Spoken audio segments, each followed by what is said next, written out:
All right, we have our 2 pieces of plywood for our jig. So I want to make sure that my top board doesn't overhang the base plate, or else we're going to have to go back and trim it all and start all over. I'm going to take my combination square and butt it up against the baseboard. I'm going to hold that in place, draw a line at the back, and right there. That shows placement of my top board right off the bat. I'm going to extend this line over, taking my square, draw a line. That is where I'm going to start measuring down the length of our leg. Taking this measure, this rule, just to make the task a little easier. In this case, I know that it's 23 7/8 inches long. Okay, we've marked that down. Take my square.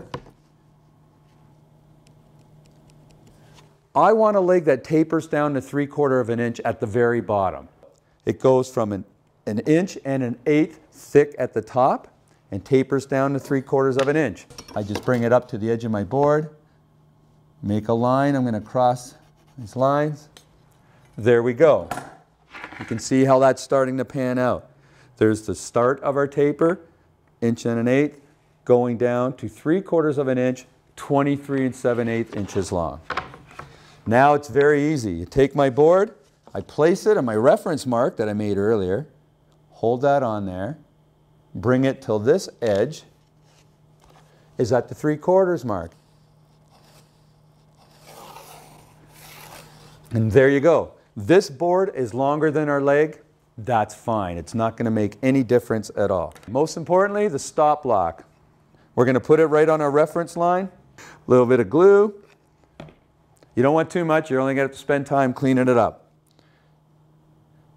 Lay that on there. Hold it in place. I'm going to drill a couple of holes, pilot holes.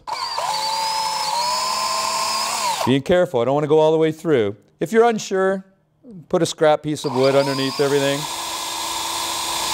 You know, it takes a little bit of time to make these, but it saves you a lot of time.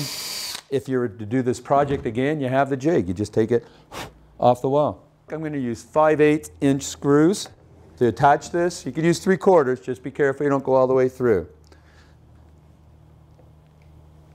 Now you can put a little spring clamp on here to hold it in place.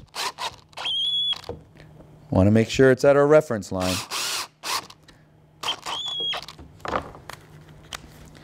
Perfect. Now if you have any squeeze out of glue here, that's why you don't need a lot of glue. You have to clean that up right away. If it dries, it's going to affect the leg and where it butts up against there. You know, the premise of the show, you don't need all the bells and whistles. You don't need to break the bank on material.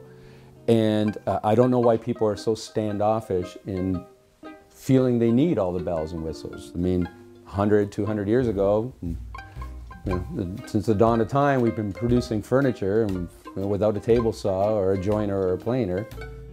So, you know, you can do it quite easily too. You know, there's a lot of manufactured goods out there ready just to be chopped to size and, you know, tenons attached to them and make a table out of them. So, no different than what we've been doing for generations and generations.